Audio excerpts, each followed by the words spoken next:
بسم اللہ الرحمن الرحیم۔ بچوں، فرینڈ اسکول سے میں آپ کا استاد سید اعجاز الرحمان شاہ مخاطب ہوں آپ سے۔ آج ہم لیکچر نمبر 4 میں اپنے دوسرے سبق کے آج دو الگ عنوان ان ٹاپک پہ گفتگو کر رہے ہیں۔ پچھلے جو ہمارے گفتگو کا حصہ تھا وہ یہ تھا کہ عبادات اور عبادات کے اندر نماز اور نماز کی اہمیت، یعنی نماز سے کیا مراد ہے اور عبادات سے کیا مراد ہے۔ آج ہم اس سبق کے یعنی عبادات کے مزید دو جو الگ ٹاپک ہیں، سبق کے اندر جو دو الگ عنوان ہیں زکوٰۃ اور روزہ، ان کے اوپر ہم تفصیلی روشنی ڈالیں گے۔ زکوٰۃ کا حکم قرآن مجید کے اندر نماز کے ساتھ آیا ہے۔ جہاں پہ اللہ رب العزت نے نماز کا حکم دیا وہاں زکوٰۃ کا حکم دیا ہے۔ مثلا پہلے پارے کے اندر جیسے واقیم الصلاۃ وآتوا الزکاۃ، اور لوگوں نماز قائم کرو اور زکوٰۃ ادا کرو۔ کئی جگہ پہ اقام الصلاۃ وآتوا الزکاۃ، کئی جگہ پہ واقیم الصلاۃ وآتوا الزکاۃ، لوگوں نماز قائم کرو اور زکوٰۃ دو۔ اس کی وجہ یہ ہے کہ انسان اللہ تبارک و تعالیٰ کی بارگاہ میں جس قدر بھی جھک جاتا ہے، اس وقت تک انسان اللہ تبارک و تعالیٰ کی بارگاہ میں قربت اور رسائی حاصل نہیں کر سکتا جس طرح حق ہے قرب پانے کا، جب تک انسان کے دل کے اندر خواہشات اور انسان کے دل کے اندر مالی مفاد کا جو ایک محبت ہے وہ جب تک ختم نہ ہو جائے، اس وقت تک انسان کو اللہ رب العزت کی قربت نہیں ملتی۔ اس لیے ساتھ ساتھ نماز کے ساتھ ساتھ اللہ رب العزت نے زکوٰۃ کو حکم دیا، واقیم الصلاۃ وآتوا الزکاۃ۔ بندہ جب نماز پڑھے گا، نماز کے ساتھ جب زکوٰۃ ادا کرے گا، زکوٰۃ ادا کرتا رہے گا، یعنی ہر سال جو صاحب نصاب ہے، تو دل کے اندر سے انسان کے دل کے اندر سے مالی محبت ختم ہو جاتی ہے اور اللہ تبارک تعالیٰ کی حقیقی محبت دل کے اندر سما جاتی ہے۔ زکوٰۃ کا لفظی معنی کیا؟ سب سے پہلے زکوٰۃ کا لفظی معنی ہے بڑھنا، نشو و نما پانا یا پاک ہونا۔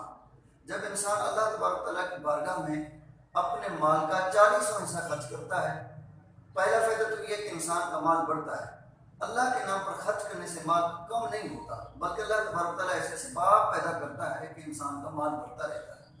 اور پھر دوسری بات کہ مال پاک بھی ہوتا ہے، یعنی زکوٰۃ کا ایک معنی جو ہے مال پاک ہونا، مال پاک ہو جاتا ہے۔ بندہ جب اللہ کے نام پر خرچ کرتا ہے تو انسان کا مال پاک ہوتا ہے۔ کیسے پاک ہوتا ہے کہ انسان کے دل کے اندر مال کی ناجائز محبت ختم ہو جاتی ہے، اس کی جگہ پہ اللہ تبارک تعالیٰ کی حقیقی محبت سما جاتی ہے۔ اس وجہ سے انسان کا جو باقی حصہ بچ جاتا ہے رزق حلال کا، وہ پاکیزہ ہو جاتا ہے۔ حلال الگ چیز ہے اور پاکیزہ الگ چیز ہے۔ پھر اس کے 8 مصارف ہیں زکوٰۃ کے۔ زکوٰۃ کے کتنے مصارف ہیں؟ 8 مصارف ہیں۔ فقراء ہیں، مساکین ہیں، عاملین ہیں اور قرض دار ہیں، اور اس کے بعد جو ہے ابن السبیل ہیں۔ باقی جتنے بھی یعنی مساکین بھی اس کے اندر آتے ہیں، ابن السبیل اس کے اندر بھی آتے ہیں۔ اس کے علاوہ انسان راہ اللہ یعنی فی سبیل اللہ بھی اللہ تبارک تعالیٰ کی بارگاہ میں خرچ کرتا ہے۔ یہ وہ مستحق افراد ہوتے ہیں مصارف زکوٰۃ، جن کو زکوٰۃ ادا کر دیا جاتا ہے، جن کو زکوٰۃ دیا جاتا ہے، ان کو کہتے ہیں مصارف زکوٰۃ۔ اور جو صاحب نصاب ہیں، صاحب نصاب کس کو کہتے ہیں؟ صاحب نصاب اس کو کہتے ہیں جس کے اوپر زکوٰۃ فرض ہے۔ زکوٰۃ ہر مسلمان کے اوپر فرض نہیں ہے، زکوٰۃ صرف اس مسلمان کے اوپر یعنی مسلمانوں کے اندر اس شخص کے اوپر فرض ہے جس کے پاس خاص مقدار میں سونا چاندی مال تجارت ہو، اور اس کو 1 سال کا عرصہ بھی گزر جائے، اس کے بعد اس انسان کے اوپر، اس صاحب نصاب کے اوپر زکوٰۃ کی فرضیت واجب ہو جاتی ہے۔ زکوٰۃ کا معنی کیا ہے؟ نشو و نما پانا، پاک ہونا۔ زکوٰۃ کے مصارف کتنے ہیں؟ 8۔ اور زکوٰۃ کون دے، کب دے؟ صاحب نصاب زکوٰۃ دیتا ہے، مستحق افراد کو دیتا ہے۔ زکوٰۃ کے اوپر کب زکوٰۃ دینا واجب ہو جاتا ہے انسان کے اوپر؟ اس وقت جب انسان کے پاس وہ نصاب جتنی مقدار جو اس کو 1 سال کا عرصہ بھی گزر جائے، تب انسان کو زکوٰۃ دینا پڑتا ہے۔ اس کے بعد ہے روزہ۔ اللہ رب العزت نے قرآن مجید کے اندر انسان کو اپنی عبادت کے لیے ایک اور طریقہ دیا ہے۔ اس لیے ارکان اسلام کا 4تھا رکن ہے روزہ۔ قرآن مجید کے اندر اللہ ارشاد فرماتے ہیں، یا ایھا الذین آمنوا کتب علیکم الصیام، اے ایمان تمہارے اوپر روزے فرض کیے گئے ہیں جیسا کہ پہلے لوگوں کے اوپر فرض کیے گئے تھے۔ اب یہ روزہ انسان کے اوپر یعنی ایک مسلمان کے اوپر کیوں فرض ہے؟ اس کی وجہ بھی یہ کہ انسان جب دنیا کے اندر، دنیا کے بود و باش کے اندر جب رہتا ہے، خرچ کرتا ہے، جو گزران کرتا رہتا ہے، جب انسان کے دل کے اندر دنیا کی محبت سمانے لگتی ہے، انسان کے اپنے اندر احساس مربت جب ختم ہونا شروع ہو جائے تو سال کے بعد پھر دوبارہ اللہ رب العزت ایک مشق کرواتا ہے ایک مسلمان کو. انسان فجر سے لے کر شام تک، یعنی صبح سے لے کر شام تک انسان اللہ کے نام پر بھوکا رہتا ہے اور پیاسا رہتا ہے. اس بھوک اور پیاس کی شدت کی وجہ سے انسان کے اندر بھوک اور پیاس کے احساسات جنم لیتے ہیں، جس کی وجہ سے انسان کو معاشرے کے اندر بھوکوں، پیاسوں اور افلاس زدہ جو لوگ ہیں ان کا بڑا احساس ہوتا ہے شدت کے ساتھ.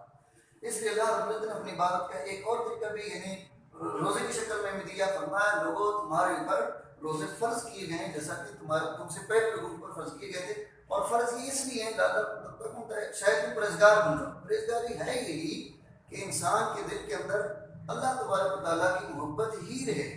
یہی ہے کہ اس محبت کی خاطر انسان منکرات سے بچ جاتا ہے اور انسان نیکی سے قریب ہوتا ہے اور نیکی کرتا رہتا ہے.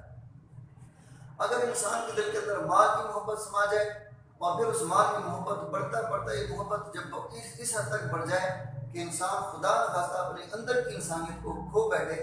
بے شک انسان ظاہر سے زبان سے کلمہ پڑھنے والا بھی ہو لیکن حقیقی معنوں میں مسلمان نہیں رہتا، حقیقی معنوں میں مومن نہیں رہتا. زکوٰۃ اور روزہ یہ جو طریقہ کار ہیں یا جیسا کہ ہم نے پیچھے پڑھ لیا تھا نماز، ان ذرائع سے ان ارکان کے ذریعے سے انسان اپنے باطن کے اندر ایک صفائی کا عمل کرتا رہتا ہے اور صفائی کے عمل کے ذریعے سے انسان اللہ تبارک تعالیٰ کی بارگاہ میں یعنی قربت میں رسائی حاصل کرتا ہے. وہ اللہ تبارک تعالیٰ کا محبوب بندہ ہوتا ہے. اور پھر سرکار صلی اللہ علیہ وسلم نے روزہ کا متعلق کیا ارشاد فرمایا؟ تاجدار کائنات صلی اللہ علیہ وسلم نے ارشاد فرمایا کہ اللہ رب العزت ارشاد فرماتا ہے کہ روزہ میرے لیے ہے اور میں اس کا دوں گا. یعنی جو شخص بھی روزہ رکھتا ہے، ماہ رمضان کا تو روزہ فرض ہے، کوئی بھی روزہ رکھتا ہے، نوافل کا روزہ رکھتا ہے یا آقا علیہ السلام کا مصنون کوئی روزہ رکھتا ہے جن ایام میں آقا علیہ السلام روزہ رکھتے تھے، اور باقی ماہ رمضان کا روزہ رکھتا ہے یعنی فرضیت کے روزے رکھتا ہے، وہ عمل اتنا پیارا ہوتا ہے کہ اللہ تبارک و تعالیٰ ارشاد فرماتا ہے کہ میں روزہ دار کو خود اجر دوں گا. اللہ بادشاہ ہے، قادر ہے. قیامت کے دن جب حساب کتاب ہوگا، اعمال نامے جب انسان کی کھلیں گے، جو انسان نیک ہوگا جس کی نیکیاں زیادہ ہو جائیں گی اس کا جو جزا ہوگا اللہ رب العزت فرشتوں کے ذریعے سے اس کو جنت کے اندر بھیج دے گا. جبکہ یہ جو روزہ دار ہوگا یہ اس کو فرشتوں کے ذریعے سے صلہ نہیں دیا جائے گا، اس کو اللہ تبارک تعالیٰ خود صلہ عطا فرمائے گا. اور باقاعدہ حدیث پاک کے اندر یہ بھی ہے کہ روزہ داروں کے لیے جنت کے 8 دروازوں سے ایک مختص ایک دروازہ بھی ہے جس کو باب الریان کہا جاتا ہے. اس دروازے سے یہ سارے روزہ دار جتنے سامعین اور سائمات ہیں، روزہ رکھنے والے مرد مسلمان اور روزہ رکھنے والی عورتیں یعنی مومنات، وہ اس دروازے سے گزر کر جنت کے اندر چلے جاتے ہیں، چلی جاتی ہیں. پھر آگے دو جہاں صلی اللہ علیہ وسلم کا ایک الگ فرمان ارشاد بھی روزہ کی اہمیت کے متعلق. سرکار دو عالم صلی اللہ علیہ وسلم نے ارشاد فرمایا کہ جب روزہ دار روزہ رکھتا ہے تو اس کی منہ کے اندر جو ایک خاص قسم کی جو بو پیدا ہونے لگتی ہے، فرشتے اس کے منہ کی بو کو آ کر سونگھتے رہتے ہیں، اس لیے کہ وہ اللہ تبارک تعالیٰ کے پیار کی خاطر بھوکا رہتا ہے، پیاسا رہتا ہے اللہ کے نام پر، اللہ کی رضا کی خاطر. اس رضا کی وجہ سے اللہ تبارک تعالیٰ کو بھی وہ بندہ اتنا پیارا ہونے لگتا ہے کہ اس نے اپنی مرضی کو اللہ کی مرضی میں، اس نے اپنی رضا کو اپنی خواہش کو اللہ کی خواہش میں ختم کر دیا، گم کر دیا، فنا کر دیا. وہ اللہ کی رضا پر راضی ہو گیا. اب اللہ تبارک و تعالیٰ اس کو اتنا مقام دیتا ہے کہ اللہ کے پاکیزہ اور نورانی مخلوق جو فرشتے جو ہیں وہ اس روزہ دار کے منہ کی جو بو ہے، خوشبو جو ہے اس کو سونگھنے لگتے ہیں. پھر دوبارہ ان کو ڈسکس کرتے ہیں. زکوٰۃ کا معنی ہے بڑھنا، نشوونما پانا، پاک ہونا. بندہ جب زکوٰۃ دیتا ہے تو انسان کا مال بڑھتا بھی ہے اور پاک ہوتا بھی ہے. زکوٰۃ صاحب نصاب دیتا ہے جس کے پاس خاص مقدار میں مال ہو.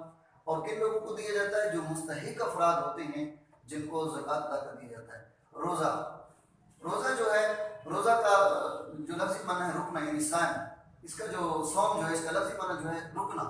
انسان اللہ کی رضا کی خاطر سارا دن کھانے سے اور پینے سے انسان رکتا رہتا ہے. جب انسان کھانے اور پینے سے رکتا رہتا ہے تو انسان کے اندر بھوک اور پیاس کا ایک احساس پیدا ہوتا ہے. اور پھر اللہ تبارک و تعالیٰ روزہ دار کو خود اجر عطا فرمائے گا. خاص قسم کا دروازہ ہوگا، باب الریان کہا جاتا ہے. اس دروازے سے روزے دار داخل ہو جائیں گے جنت کے اندر اور اللہ تبارک و تعالیٰ روزے دار کو خود اجر عطا فرمائے گا. یہ ہیں ہمارے آج چوتھے لیکچر کے اندر سبق نمبر 2 عبادات کے جو تیسرا اور چوتھا رکن اسلام کا جو زکوٰۃ اور روزہ، ان کے اوپر ہم نے تفصیل روشنی ڈالی. آپ بچوں سے یہ گزارش کی ہے کہ آپ گھر کے اندر اس کو لکھیں بھی سے اور اس کو لازم پڑھیں بھی سے. اور پھر جب انشاءاللہ العزیز یہ حالات ختم ہو جائیں گے جب آپ اسکول آئیں، تو تاکہ آپ کا یہ عمر رہ نہ جائے، ہم آگے اپنی پڑھائی کو سٹارٹ کریں۔ خدا حافظ۔